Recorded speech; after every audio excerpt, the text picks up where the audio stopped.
वहाँ का वायसराय था, वहाँ से वापसी पे टूट जब आ रहे थे तो उनको कहा देखो महमूद गज़नवी के मज़ार पर जो दरवाज़ा लगा हुआ है वो उठा के ले आओ। साथ ही उसने एक करारदाद पेश की वहाँ पर उसमें अपना इंग्लैंड के अंदर, पर उसने सोमनाथ का जो मंदिर है उसको तोड़ा है और उसकी बहुत सारी चीज़ें ले गया इंडियंस की, तो पाकिस्तान में नाश कर दिया।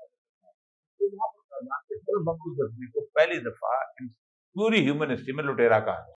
तो वो एक दरवाज़ा जो लाए तो आगरा किले में, तो दरवाज़े पर तो आयतें लिखी हुई थी, आगरा के किले में मौजूद थी। एक बहुत बड़ी हिस्टोरियन है रमीला थापर।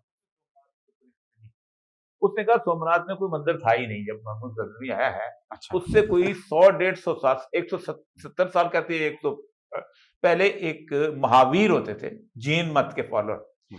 उन्होंने वहाँ पर एक छोटा-सा मंदिर था उसको गिरा-गुरू के उसके ऊपर महावीर का झंडा लगा दिया था।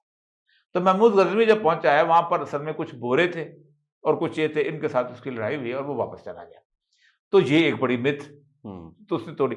तो उसमें मैं जब पढ़ रहा था तो जिसमें लिखा हुआ था कि हिंदू बंगाली आर्मी हमने भेजी थी, हिंदू बकायदा हिंदू बंगाली अच्छा। ताकि वो लड़े मुसलमानों के साथ। हिंदुओं को मुसलमानों से लड़ने के लिए और मुसलमानों को अफ़गानिस्तान के साथ रिलेट करने के लिए किया।